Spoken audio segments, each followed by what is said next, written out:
આજે આપણે વાત કરશું ગોવિંદ પારેખના પહેલા પેજની. એમાં પહેલાં આપેલું છે ત્રિસૂત્ર અને ત્રિસ્કંધ.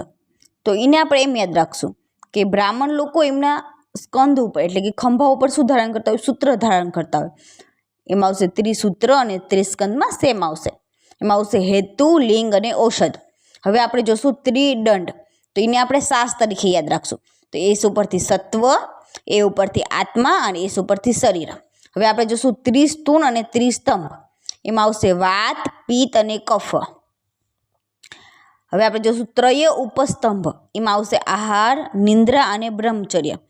બ્રહ્મચર્ય અકોર્ડિંગ ટુ ચરક છે, જ્યારે વાઘભટ્ટે બ્રહ્મચર્યની જગ્યાએ અબ્રહ્મચર્ય કીધેલું છે. એમાં આહાર, નિંદ્રા અને અબ્રહ્મચર્ય કીધેલું છે વાઘભટ્ટે. હવે આપણે જોશું સ્કંદ ત્રય. એમાં આવશે હેતુ, દોષ અને દ્રવ્ય. તો હે ને આમાં સ્કંદ ત્રય ય, તો આમાં દ્રવ્ય બેમાં ય ઉપરથી યાદ રાખશું, કારણ કે ત્રિસ્કંદ અને સ્કંદ ત્રયમાં આપણને કન્ફ્યુઝન થાય. તો ત્રિસ્કંદમાં આવતું હતું હેતુ, લિંગ અને ઔષધ, જ્યારે સ્કંદ ત્રયમાં આવશે હેતુ, દોષ અને દ્રવ્ય. તો આપણે ય ઉપરથી યાદ રાખશું. ત્રિસૂત, તો એમાં એમ યાદ રાખવું કે સુપ મેં મિશ્રી. તો સુ ઉપરથી સૂત, પ ઉપરથી પારદ અને મિશ્રી ઉપરથી મિશ્રક. થઈ ગયું. આ પૂછાય છે એક્ઝામમાં, જેમ કે ત્રિદંડ પૂછે તો એમાં શું આવે? તો સત્વ, આત્મા અને શરીર. આ બધા ઓપ્શનમાં હોય. આઈએમપી છે, એક્ઝામમાં પૂછાય છે. હવે આપણે જોશું ધૂમ્રપાન. તો ધૂમ્રપાન ભેદ. ચરકે અને અષ્ટાંગ હૃદયે 3 કીધેલા છે, જ્યારે સુશ્રુતે 5 કીધેલા છે, સારંગધરે 6 કીધેલા છે. હવે આપણે ચરક પ્રમાણે જોશું. તો ચરકે પ્રસવ તરીકે આપણે યાદ રાખશું. તો પ ઉપરથી પ્રાયોગિક, સ ઉપરથી સ્નેહિક અને વ ઉપરથી વિરેચનિક.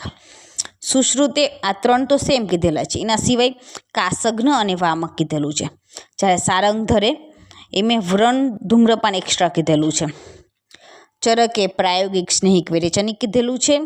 અષ્ટાંગ હૃદયે એમે મધ્યમ, સ્નેહિક અને તીક્ષ્ણ કીધેલું છે. સુશ્રુતે પ્રાયોગિક, સ્નેહિક, વિરેચનિક, કાસગ્ન અને વામક કીધેલું છે. સારંગધરે શમન, મૃદુ, તીક્ષ્ણ, કાસગ્ન અને વામક અને વ્રણ ધૂમ્રપાન કીધેલું છે. તો આ બધા છે ને એકબીજાના પર્યાય છે, જેમ કે પ્રાયોગિકને મધ્યમ પણ કહેવાય, શમન પણ કહેવાય. પછી આપણે જોશું વાઘભટ્ટ. વાઘભટ્ટે કાસગ્ન ધૂમ્ર નેત્રનું પ્રમાણ કેટલું કીધેલું છે? 8 અંગુલ અથવા 10 અંગુલ કીધેલું છે, જ્યારે સુશ્રુત અને વાઘભટ્ટે વ્રણ ધૂમ્પન નેત્રનું પ્રમાણ 8 અંગુલ કીધેલું છે, જ્યારે વ્રણ બસ્તી નેત્રનું પ્રમાણ 8 અંગુલ કીધેલું છે. એમાં મુદગનો દાણો પસાર થઈ જાય એટલું કીધેલું છે. હવે આપણે આ જોઈ લઈશું ધૂમ્ર નેત્ર અંગુલ પ્રમાણ.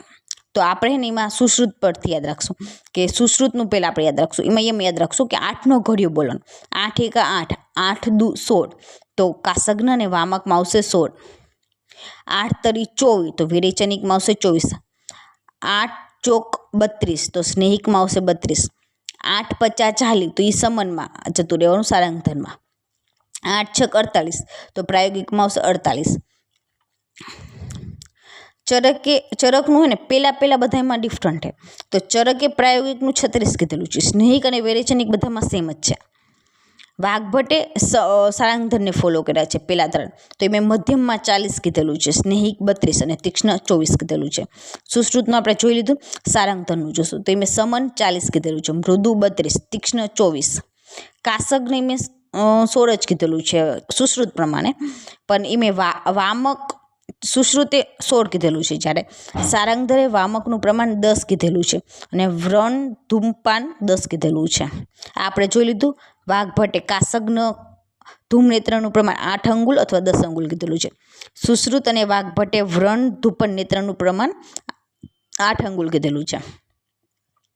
વ્રણ બસ્તી નેત્રનું પ્રમાણ 8 અંગુલ, એટલે કે મુદગનો દાણો પસાર થઈ શકે એટલું કીધેલું છે. હવે આ બધા એકબીજાના પર્યાય છે, એ આપણે જોઈ લઈશું. તો સારંગધરે 6 કીધેલા છે, શમન, બૃહન, રેચન, કાસગ્ન, વામક અને વ્રણ ધૂપન. તો શમનને મધ્યમ અને પ્રાયોગિક પણ કહેવાય. તો શમનના મ ઉપરથી યાદ રાખવાનું, મધ્યમ, પ્રાયોગિક.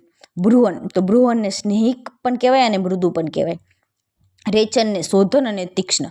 તો આપણે એમ યાદ રાખીએ, આપણે શોધન કેવું કરી? તીક્ષ્ણ કરી, તીક્ષ્ણ ઔષધથી કરી રેચન. કાસગ્ન, વામક અને વ્રણ ધૂપન. હવે આપણે જોશું સુશ્રુત એમ કીધેલું છે કે મુખ દ્વારા ક્યાં ધૂમ્રપાન કરવાના? તો કાસગ્ન અને વામક. તો આપણે વોમિટિંગ મુખ દ્વારા થાય અને ઉધરસ પણ મુખ દ્વારા આવે તો કાસજ્ઞ અને વામક મુખ દ્વારા. ઉભય તો સ્નેહી, તો ઉભય એટલે આપણે કેવી રીતે યાદ રાખવાનું કે આપણે નશ્ય અને સ્નેહપાન એ બે મુખ અને નાક દ્વારા કરીએ એટલે બંને દ્વારા કરીએ કે તો સ્નેહિક ધૂમ્રપાન પણ આપણે બંને દ્વારા કરી શકીએ, મુખ દ્વારા પણ કરી શકીએ અને નાસા દ્વારા પણ કરી શકીએ. જેમ કે આપણે નશ્ય નાસા દ્વારા કરી અને સ્નેહપાન મુખ દ્વારા કરી. નાસામાં બાકીના આવશે બે, તો પ્રાયોગિક અને વિરેચનિક આવશે. હવે આપણે જોઈશું પ્રાયોગિક.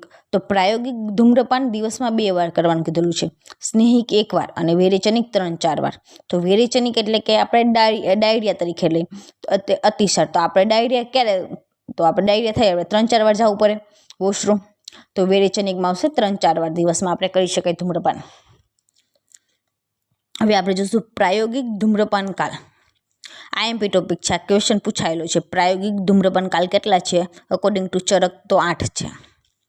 તો એ આપણે કેવી રીતે યાદ રાખશું? તો એમ યાદ રાખશું, આપણે ઉઠી એટલે નિંદ્રા કે પશ્ચાત એટલે કે ઉઠીને આપણે શું કરી, બ્રશ કરી તો દાંતણ પછી આપણે સ્નાન કરી, એના પછી આપણે ભોજન કરી. વધારે ભોજન થઈ તો વમન થઈ જાય, વમન થાય તો નાકમાં ઇરિટેશનના કારણે છીંક આવે, એના માટે આપણે નશ્ય કરી અને પછી અંજન કરી. તો નિંદ્રા કે પશ્ચાત દાંતોન સ્નાન, ભોજન, વમન, છીંક, નશ્ય અને અંજન. અષ્ટાંગ સંગ્રહ 23 કીધેલા છે, અષ્ટાંગ હૃદય 24 કીધેલા છે, એમાં પ્રાયોગિક 8 કીધેલા છે, મૃદુ 11 કીધેલા છે અને તીક્ષ્ણ 5 કીધેલા છે. તો આપણે એમ પ્રાયોગિક તો ચરક પ્રમાણે જ છે. મૃદુ 11, તો મૃદુ લોકો કેવા હોય, 1 થી 1 હોય, તો મૃદુમાં આવશે 11 અને તીક્ષ્ણ આવશે 5. સુશ્રુતે 12 કીધેલા છે. એમાં હે ને આપણે પ્રસવ, એમાં આપણે 3, 4, 5ની જગ્યાએ 4, 5, 3 યાદ રાખવાનું.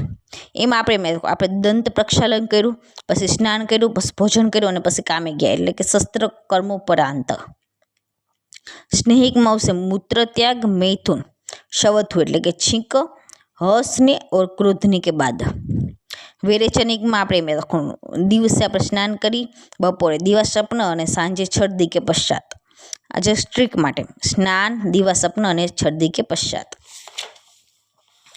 હવે આપણે વાત કરશું નિંદ્રા કે ભેદ. તો ચરકે 6 કીધેલા છે. તમોભવા એટલે કે પાપો કા મૂલ, શ્લેષ્મ સમુદ્ર ભવા એટલે કે જે કફ વધી જાય બોડીમાં એના કારણે નિંદ્રા આવે. મન શરીર શ્રમ સંભવા એટલે કે આપણે વધારે કામ કર્યું એટલે આપણું મન અને શરીર થાકી જાય એના કારણે જે નિંદ્રા આવે. આગંતુકી વ્યાધ્યાનુવર્તિની એટલે કે ડિસીઝના રોગના કારણે જે નિંદ્રા આવી. રાત્રિ સ્વભાવ પ્રભાવા એને ભૂતધાત્રી પણ કહેવાય. તો રાત્રિ સ્વભાવ પ્રભાવ એટલે કે રાતે નિંદ્રા આવી. સુશ્રુતે 3 કીધેલા છે, એમાં સ્વાભાવિક, વૈકારિક અને તામસિક કીધેલું છે. એના વૈષ્ણવી અને પાપમાં એ બે એના સિનોનિમ્સ છે સ્વાભાવિકના. વાઘભટ્ટે 7 કીધેલા છે, એમાં જે ચરકે 6 કીધેલા છે એ જ કીધેલા છે, પણ એમાં મન અને શરીરને અલગ અલગ કહી દીધું છે એટલે કે મન શ્રમ સંભવા અને શરીર શ્રમ સંભવા. હવે આપણે વાત કરશું દધી કે ભેદ. તો સુશ્રુતે 7 કીધેલા છે, તો સુશ્રુતના સ ઉપરથી 7 એટલે સ થઈ ગયું. ભાવ પ્રકાશે 5 કીધેલા, તો પ્રકાશના પ ઉપરથી 5. તો એમાં આવશે મંદ હોય અથવા સાદું હોય, સ્વાદુ અમ્લ અને અતિ અમ્લ. હવે તક્રના ભેદ. તો ચરકે 3 કીધેલું છે, વૃક્ષ, અર્ધસ્નેહ અને પૂર્વસ્નેહ.